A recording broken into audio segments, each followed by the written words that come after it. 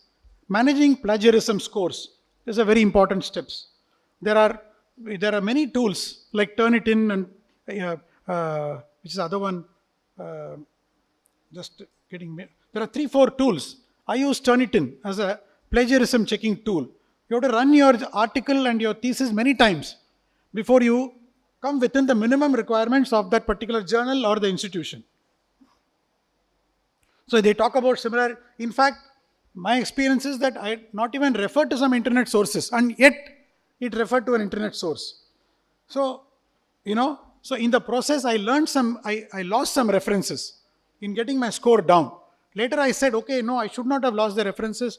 I should have used my own words and somehow managed my scores come down. So this is how it is given. You will get the scores like this. So my institution said less than 10%. So that was a guideline. Each university has its own guideline. It's a big subject. I'm only touching what I'm doing now is that in an hour's time, I'm touching the surface, making your curiosity go up so that you can check more and find out more. So if there are 5 references, put all references in one place. Don't use the references in many places. Brings your plagiarism score down. Enlarge your own descriptions. You'll get 0 score if you're using your own words. So that will bring the overall plagiarism score down.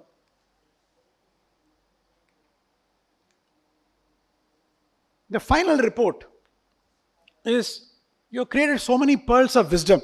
The final report is a way in which the pearls are put together into a beautiful necklace, right? It's a beautiful process. It's a very specific process. Follow the rules. Yeah. Okay. First, finalize the results tables, the figures. That's the first thing to do. How many results tables? How many figures tables? Most important first step. Maybe 20 tables, maybe 15 figures. Keep that as one or two, in 2 folders. Even in a journal article, they'll ask you to load your tables separately, your figures separately, your script separately, etc. Then you identify. This I will keep it in my appendix. This I'll put it in my main text. So those choices have to be made. That's what I meant by putting the pearls and making it into a garland. Your institute will tell you this is the way in which you need to sequence it. Stick to that. I slightly changed the sequence and my guide said, no, nothing doing. I had to redo the whole thing. And I realized that he is right. That's the correct way to do the sequencing. So there are APA and other standards that you will learn all this as you move along. Now, when you run from the big chapter to the smallest, please follow the font sizes, where to italicize, where to bold, where to use capitals. Do not use too many capitals unnecessarily. It is not a pleasant reading experience when you use too many bolds and too many capitals. Now, your contents page, your paragraph subtitling, and the way in which it is done in the script, they should match. So you got to have 2 files, compare it and ensure there is consistency between the chapter titles and the way in which it is used in the script. There should be 100% match between the references, 200, 250 references, and the referencing that you use inside. So you'll say so and so et al, etc. So depending upon this thing, that should match with what you have in the end, 100%. Now, finally, if your thesis is 300 pages or 400 pages, your abstract is not more than 30, 40. That's a very useful exercise. Because making the abstract prepares you for the Viva Voce. In the Viva Voce, you're not given more than 30 minutes. Imagine 6 years of work, 30 minutes. It's a big skill. How to make the PPT, how to hold interest. So there's a lot of learning in how to make a PPT so that people are looking at it.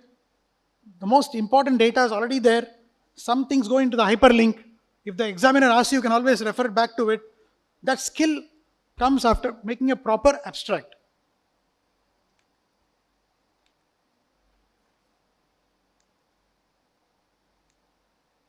Try not to give undue importance to the result. So it was very easy for me, because for me, I really did not care if I got my doctorate or not, because I had achieved whatever I needed to in my life. You are not like that. You have a whole life in front of you. But try to see if you can emulate me and saying it actually does not matter if I get my PhD. So then what happens is your stress level will come down and you'll focus on today's task. So approach it as if, okay, it may be there, maybe one day away, but still I am doing my work. So as they say, the means and the end. Focus on the means. Don't give too much importance. It will come. If you're going to go on thinking about it, you will be so stressed that you will give up. As they say, progress means not looking at saying, oh, so much of work is there. You look back, oh, this garden, such a beautiful garden has come up. That is progress. The progress is by looking back, not looking forward. Keep this in mind. What I'll do, I'll stop here, because there are lots of things in it about, I'll tell you quickly what is important. These 4 points are very, very, very, very, very important. To know the difference between the research problem, the research questions, objectives, and research design. It will take me a long time to make it at least slightly understandable by you, so I'm going to skip it. But sometime you try to get into the meaning of all this by going through Hart or Chawla and Sondhi or whatever prescribed texts are there. Each term is different. And a research problem cannot be researched. Even a research question cannot be researched. But a research objective can be researched. So there are things like that. So these are some things which are important. A research design. So again, these terms, people use it loosely. A research design, both of them may have the same objectives. But her research design may be different from his research design. A research design is unique way in which he wants to go about working towards his objectives. His unique way may be slightly different. So again, research design has got many steps in it, starting from sampling plan to definition of population to design of questionnaires and so many things. Classify the study as exploratory or quantitative. If it is quantitative, is it descriptive or causal investigation?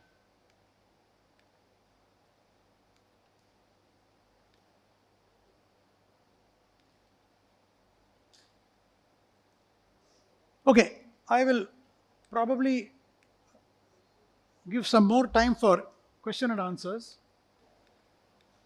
So this is the sequence in which the contents.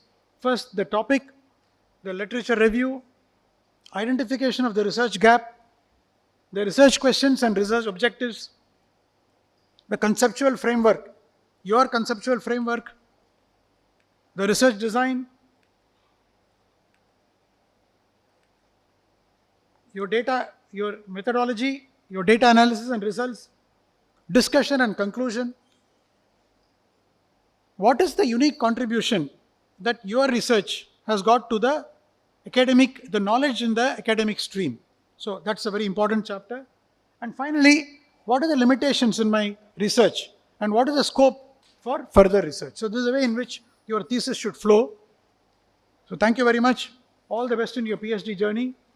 And CFR may have some surprises for you. In addition, if somebody wants, my books are available at a discounted price of 390 rupees. So those of you who are interested, you can let us know. Thank you very much. I'll take questions.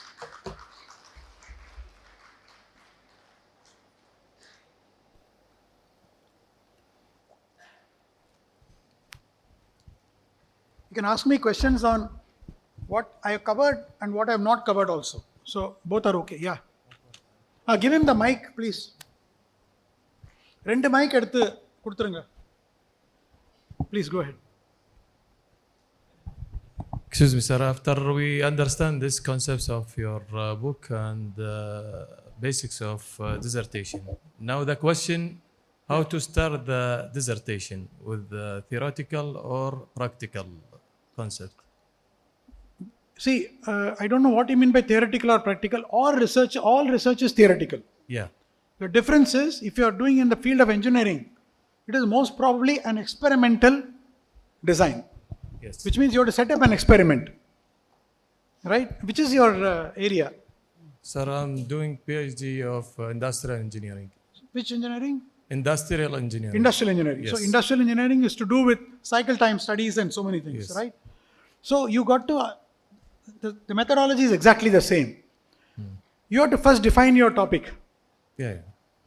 So for defining your the moment you have some tentative topics in your mind, you have to do your literature review Yes. and find out what has been done in that subject of industrial engineering.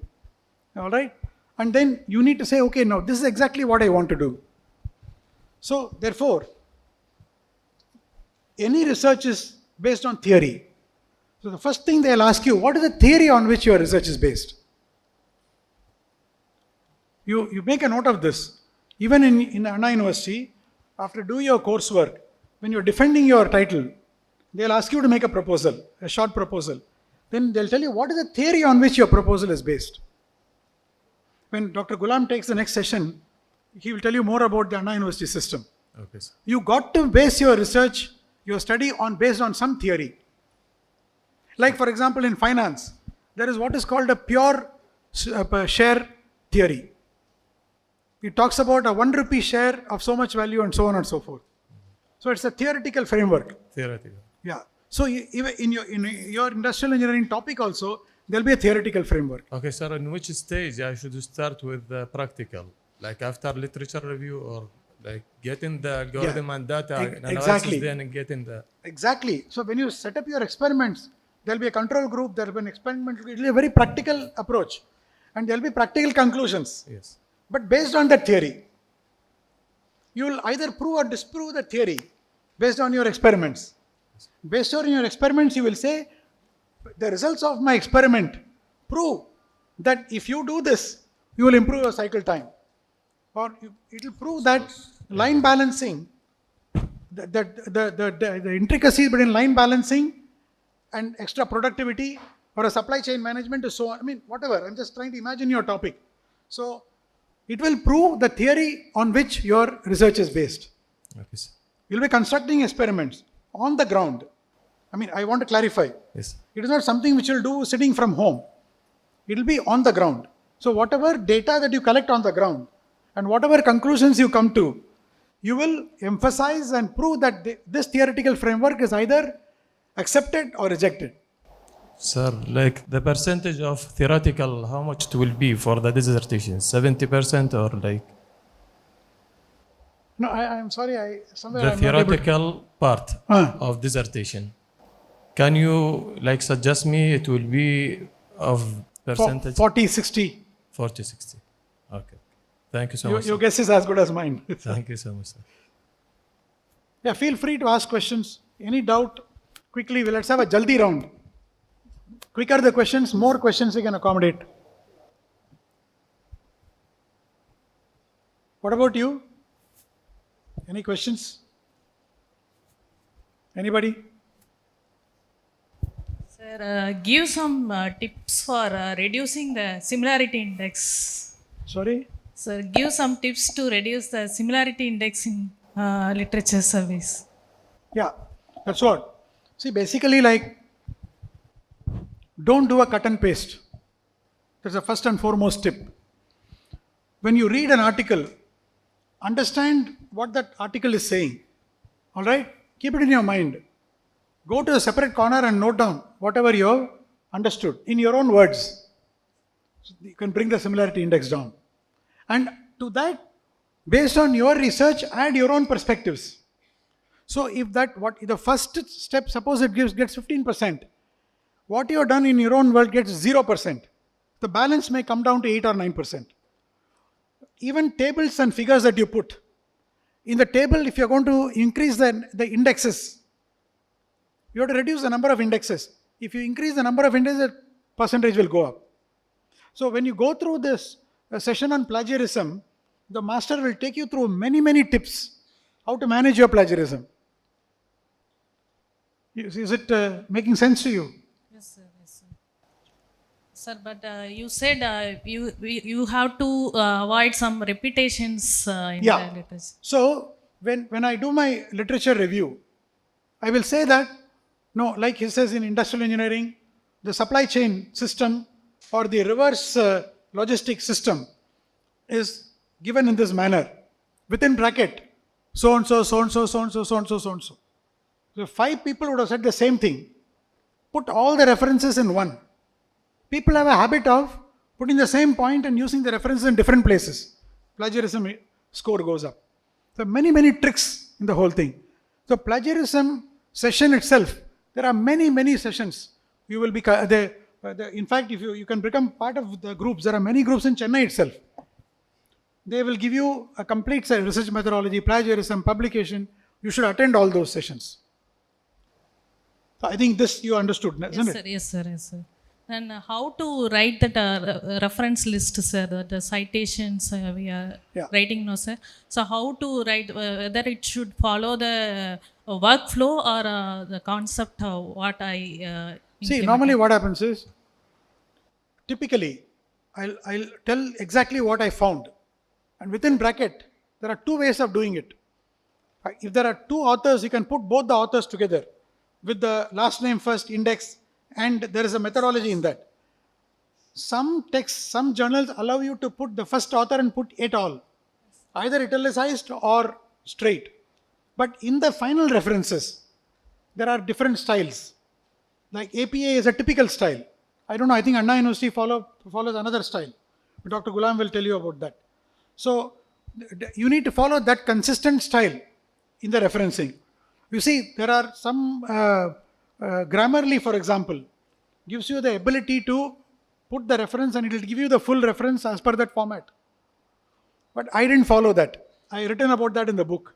I followed one of my own methods which worked for me. More practical method I followed. So like that. Sir, thank you Yeah. so much. Good afternoon, sir. Okay. You said you should not depend on one guide. You Yeah. should go for many guides, and you should enlarge our circle Yeah. of experts. In what way we can enhance our circle of experts? Network na, okay. I mentioned to you now that one professor in Madras University told me to do my own data analysis. Yes. Before that, one of my guides pointed out to a person in one of the colleges who will do questionnaire design. So by networking, I found out that person. By networking, I landed up in the wrong institution. I told you that also. Yes. So misguides also happen. So by networking, talking to people, enlarge your circle. That's the way in which you, and then you suddenly you find maybe this is the right person for this subject. See, not everybody is an expert in all subjects. Yes. Whereas your topic is your own. See, please understand, there are thousands and thousands of topics. How can one guide know everything? So therefore, in your topic, you are the master. But the guide can tell you what not to do. Please follow the guide blindly. The guide never goes wrong in telling you, don't do this. Follow that advice. But again, have your own brain working on it. Don't use somebody else's brain. Okay. So networking is the way in which you find out those experts. You will get to know as you move along the journey. And I have also in my book, I have identified the people and how I approach them. I put all that in my book as to who are the people, in what subject they help me, all those details are given in my book. Sir, can you please define a specific difference between problem formulation and problem identification, or both are same? Why are you looking at problem formulation? Let us stick to the subject. Okay. I talked about research problem. Yes. You're talking about that. Yes. Okay, I'll tell you. What is your area? Dyslexia, sir, like under a medical domain, Okay. dyslexia disorder. Okay. Yeah. So therefore, in dyslexia, so much of research has been done. Yes, sir. But there is some dilemma. See, a problem is nothing but a set of dilemmas. So the medical field, the people are not very clear In dyslexia, there is something which is not worked out. So, a research problem statement is a page or two of verbose description that a problem exists in the real world. Okay, sir. So by reading those 2 pages, everybody knows, oh yeah, in dyslexia these problems exist.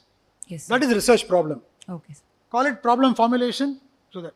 Now, after that, research questions means arising out of this research problem, what are the possible research questions?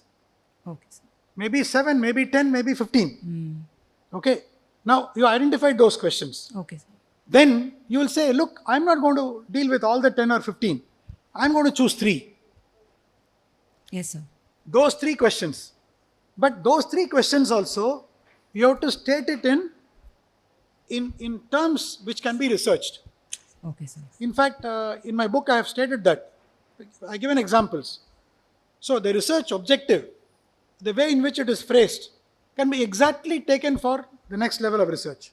Okay, sir. But the research question by itself, it cannot be researched. I think you generally get the idea. Yes, sir. Yes, sir. Thank you, sir. On behalf of Center for Research, we thank Dr.A.N.Ravichandran, Consultant for Business Transformation and Corporate Strategy, for your valuable presentation, sir. Now, I request our Director, Dr. M. Kantababu, sir, to present a memento to our today's speaker. Thank you, sir. Director Dr. Kantababu has taken so much interest in getting this thing organized. Please understand, not all institutions spend 3 days and call so many different types of people to give you data on so many different subjects. So please benefit from that. Now I'm going to close my eyes and I'm going to get people from here. Okay, sir, please come here. So yourself. Actually, I promised to close my eyes. I'm not able to do that. Did anybody ask questions and I left you out? Let me know. Please come. Feel free. If you think you asked a question, come over. Yeah, you also. Yes. Anybody here ask questions? Any doubts? Sir want to present his book. I have suggested those who ask questions should be given for the book. Okay. So in future also we have the book. If you ask question, we'll give it.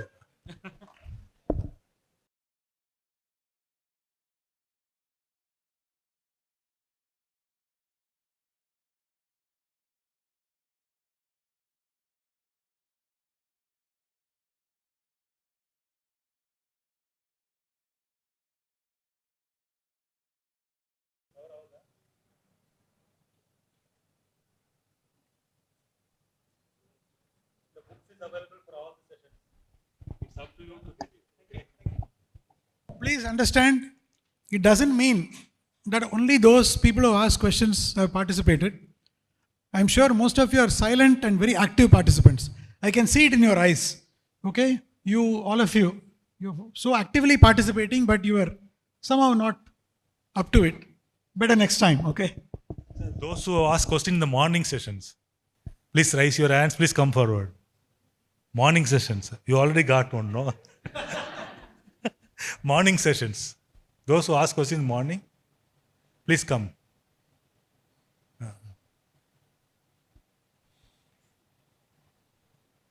Thanks. Any other? I think there was at least 10 questions in the morning.